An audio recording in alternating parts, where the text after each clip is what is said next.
Shalom, salam berkat dari kami untuk pendengar sekalian. Saat ini pendengar akan diberkati dengan program Hari Ini Harinya Tuhan bagian yang ke-8. Sebuah program rohani tentang doktrin Alkitab yang menolong kita untuk semakin tertanam dalam kebenaran firman dan bertumbuh dalam kemuliaan. Bersama hambanya, Pendeta Gilbert Lumendo, STH. Banyak orang merasa doktrin Alkitab sebagai sesuatu yang membingungkan. Tetapi tahukah saudara bahwa doktrin Alkitab intinya adalah memahami Alkitab dengan benar, dengan pemahaman yang sistematis, sehingga kita terus dapat tertanam di dalam kebenaran firman, sehingga kita terus bertumbuh di dalam kemuliaan Allah. Buka hati saudara sekalian untuk menerima berkat-berkat firman-Nya hari ini. Baik atau tidaknya keadaan hidup kita sebenarnya sangat terpengaruh dengan langkah-langkah yang kita ambil dalam kehidupan kita serta sikap yang ada dalam hati kita. Karena itu ada beberapa hal yang harus kita mengerti supaya kita dapat melihat hidup kita dalam keadaan yang baik. Yang pertama, kita harus belajar berserah kepada Tuhan. Ini sangat menentukan. Kenapa? Orang yang berserah kepada Tuhan, langkah-langkahnya pasti berbeda. Kenapa? Orang yang berserah kepada Tuhan, langkah-langkah yang dia ambil itu langkah-langkah yang baik bagi dirinya, langkah-langkah yang menjadi berkat bagi orang lain, serta langkah-langkah yang menyenangkan hati Tuhan. Lalu juga orang yang berserah kepada Tuhan pasti sikap hatinya bersih, sikap hatinya benar, dan sikap hatinya lurus di hadapan Tuhan. Dan yang kedua, kalau kita menyadari perlu sekali langkah-langkah tepat yang kita ambil serta sikap dalam hati kita yang baik, maka kita harus berjalan sesuai dengan firman Tuhan. Kenapa? Karena orang-orang yang berjalan sesuai dengan firman Tuhan, langkah-langkahnya tidak mungkin salah, langkah-langkahnya tidak mungkin menyesatkan, langkah-langkahnya tidak mungkin menjerumuskannya. Tetapi kalau jalan kita sesuai dengan firman Tuhan, pasti langkah-langkah yang tepat kita ambil. Bahkan sikap hati kita penuh dengan damai, sikap hati kita penuh dengan sejahtera, dan sikap hati kita penuh dengan syukur. Haleluya. Dan yang ketiga yang penting untuk mempengaruhi langkah-langkah serta sikap hati kita, kita harus kuat dalam segala hal. Kenapa? Karena orang yang pengecut, orang yang penakut, orang yang lemah semangatnya akan menjadi orang-orang yang mengambil langkah-langkah yang keliru dalam hidupnya. Sementara orang-orang yang kuat dalam segala hal, pasti langkah-langkahnya akan tegar menghadapi segala sesuatu. Langkah-langkahnya tidak mudah goncang. Kenapa? Karena dia menyadari betul pembelanya adalah Allah yang tidak pernah mengecewakan dia. Haleluya. Dan juga orang yang kuat dalam segala hal, sikap hatinya tidak mudah munafik, sikap hatinya tidak mudah sombong, dan sikap hatinya tidak mudah melangkah di luar kehendak yang Tuhan kehendaki. Haleluya. Dan yang keempat, saya pelajari bahwa hal yang sangat mempengaruhi langkah-langkah yang kita ambil serta sikap dalam hati kita, yaitu kita harus melakukan dalam segala sesuatu yang terbaik dalam hidup kita. Kenapa? Kalau motivasi kita sudah mengerjakan yang terbaik dalam hidup kita, pasti langkah-langkah kita tidak mudah putus asa, langkah-langkah kita tidak mudah mengambil jalan pintas, dan sikap hati kita tidak seenaknya. Kenapa? Karena dalam segala hal kita punya motivasi, saya harus melakukan yang terbaik sehingga nama Tuhan dipermuliakan di dalam hidup saya. Haleluya. Selamat datang dalam program kita hari ini, Harinya Tuhan, sebuah program rohani yang mengingatkan kepada kita betapa pentingnya kita menjadikan firman Tuhan sebagai dasar keseharian hidup kita. Karena selama kita menjadikan firman Tuhan sebagai dasar keseharian hidup kita, langkah-langkah ke depan kita penuh dengan kepastian, kemenangan, berkat, mujizat, dan perkara-perkara besar. Haleluya. Dan dalam program ini secara khusus kita sedang membahas tentang keadaan menjadi baik. Karena kita percaya betul walaupun situasinya buruk, keadaannya tidak menyenangkan, tapi kalau langkah-langkah yang kita ambil tepat, sikap dalam hati kita benar, maka keadaan yang rusak sekalipun dapat menjadi keadaan yang baik. Haleluya.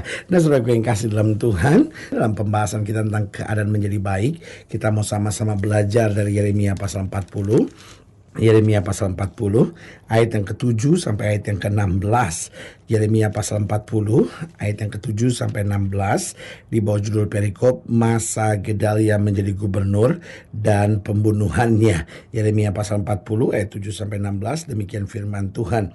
Ketika semua panglima tentara yang masih berada di luar kota dengan orang-orang yang mendengar bahwa Raja Babel telah mengangkat Gedalia bin Ahikam bin Safan atas negeri itu dan bahwa kepadanya telah diserahkan pengawasan atas laki-laki, perempuan, dan anak-anak, yaitu dari orang-orang yang lemah di negeri itu yang tidak diangkut ke dalam pembuangan ke Babel, maka pergilah mereka kepada Gedalia di Mizpah. Mereka ialah Ismail bin Netanya, Yohanan bin Kareah, Seraya bin Tanhumet, anak-anak Efai orang Netofa, dan Yesanya anak seorang Maaka bersama dengan anak buahnya. Lalu bersumpahlah Gedalia bin Ahikam bin Safan kepada mereka dengan anak buah mereka, janganlah kamu takut untuk takluk kepada orang-orang Kasdim itu.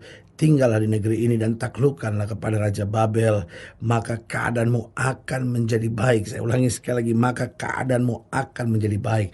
Dan aku sendiri, aku menetap di Mizpah untuk bertindak sebagai wakil di depan orang-orang Kasdim yang akan datang kepada kita. Tapi kamu ini kumpulkanlah saja hasil anggur, buah-buahan, dan minyak. Kemudian simpanlah sebagai persediaan dan tinggallah di kota-kota di mana kamu hendak menetap.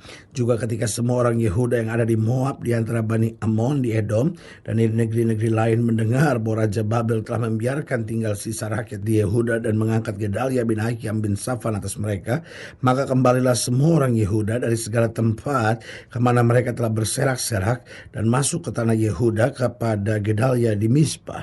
Mereka mengumpulkan hasil angguran buah-buahan amat sangat banyaknya.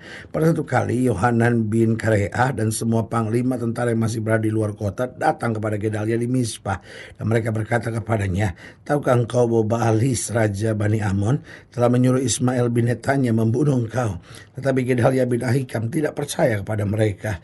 Kemudian Yohanan bin Kareah berkata dengan diam-diam kepada Gedalia di Mizpah, baiklah aku pergi membunuh Ismail bin Netanya dengan tidak diketahui siapapun juga.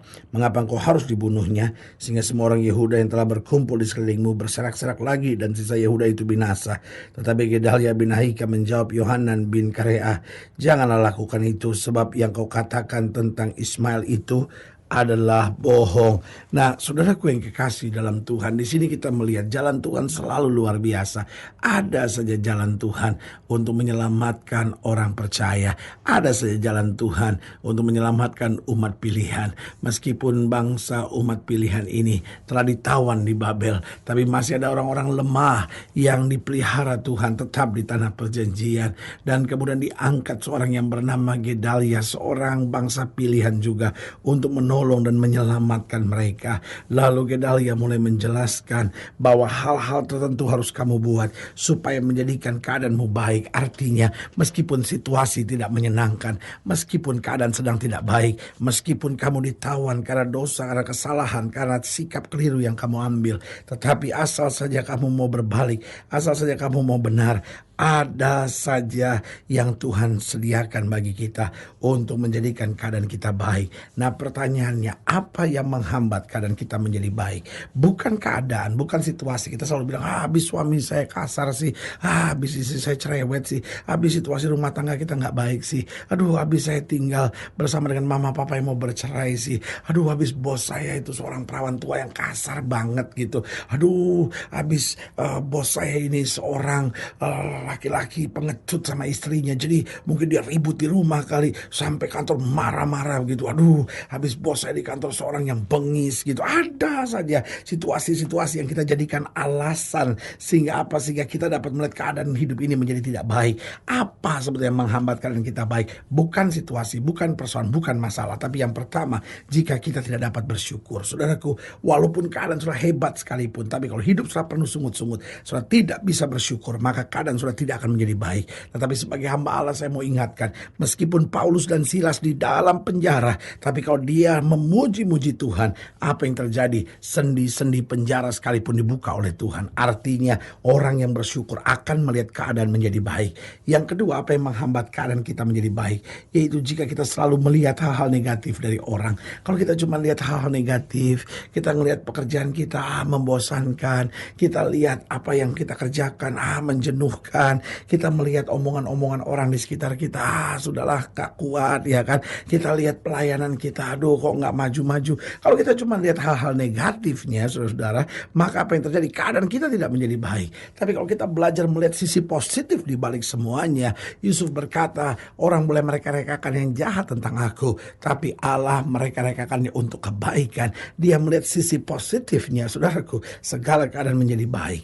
Yang ketiga, apa yang menghambat keadaan kita menjadi baik? Yang ketiga, jika kita memiliki jiwa yang kerdil, kalau kita cepat putus asa, kita cepat iri, kita cepat kecewa, kita cepat emosi, jiwa kita kerdil sekali, pengecut sekali, gak kuat menghadapi tantangan, kita cepat sekali ngambek, kita cepat sekali nyerah. Saudara yang kasih dalam Tuhan, keadaan kita tidak menjadi baik. Hidup ini adalah tantangan, hidup ini adalah perjuangan, hidup ini adalah peperangan. Memang harus kita hadapi, jiwa kita harus besar. Pembela kita adalah Allah yang tidak pernah mengecewakan dan meninggalkan kita, haleluya. Dan yang keempat, apa yang menghambat keadaan kita menjadi baik? Yang keempat, saya pelajari jika kita jauh dari Tuhan. Karena kalau kita jauh dari Tuhan, kita boleh sukses di usaha, kita boleh sukses di dagang kita boleh sukses di karir kita boleh sukses di bisnis kita, nama kita boleh dikenal orang, tapi hidup kita tidak akan menjadi baik. Kenapa? Orang yang jauh dari Tuhan, hidupnya pasti akan menuju pada kehancuran. Karena itu, kalau kita mau keadaan kita baik, yang pertama, kita harus bersyukur. Yang kedua, kita harus belajar melihat segala sesuatu dari sudut positifnya. Karena kita tahu Allah turut bekerja dalam segala perkara untuk mendatangkan kebaikan. Dan yang ketiga, kita harus punya jiwa yang besar menghadapi segala hal. Baru yang keempat, kita dekat dengan Tuhan, andalkan Tuhan. Di situ kita melihat kemuliaan Tuhan dinyatakan, haleluya. Nah, saudara yang kasih dalam Tuhan, jika saudara ingin dilayani lebih jauh, hubungi kami melalui telepon, hubungi kami melalui surat, kunjungi website kami. Karena kami ada untuk membawa Bapak Ibu saudara senantiasa lebih dekat pada Tuhan dan mengalami kasih kuasa mujizat yang luar biasa. Secara khusus melalui program ini juga saya mau berdoa buat setiap saudara yang sakit, setiap saudara yang berbeban berat. Karena saya percaya bahwa bagi Allah tidak ada perkara yang mustahil. Nah, saudara-saudara yang ingin didoakan secara khusus, boleh taruh tangan kanan saudara di dada dan kita akan berdoa. Mari kita berdoa. Bapa, dalam nama Yesus, hamba doa buat setiap pendengar sekalian. Mereka yang sakit, berbeban berat, mereka yang sedang butuh mujizat. Bahkan yang taruh tangan kanannya di dada karena menunggu kuasa Tuhan bekerja sehingga keadaan menjadi baik. Tuhan, hamba doa di dalam nama Yesus, ajar kami bersyukur, berserah kepada Tuhan. Ajar kami untuk selalu melihat dan memandang secara positif. Ajar kami memiliki jiwa besar dan iman yang besar dalam segala hal. Ajar kami untuk melekat kepada Tuhan sehingga kami dapat melihat kuasa Tuhan luar biasa. Mujizat demi mujizat menjadi bagian dalam hidup kami setiap saat, bahkan setiap hari dalam hidup kami. Di dalam nama Yesus kami berdoa. Haleluya. Amin. Saudara gue yang kekasih dalam Tuhan, kita sudah berdoa. Ingat, tidak pernah Allah lalai menepati janjinya. Inilah saatnya buat kita untuk bangkit, bersemangat, bersuka cita dalam menghadapi segala perkara. Karena kita tahu Yesus hidup, Yesus berkuasa dan selalu menyediakan yang terbaik buat anak-anaknya. Doa saya menyertai saudara. Sampai berjumpa pada program berikut dan jangan lupa, jadikan hari ini harinya Tuhan. Haleluya.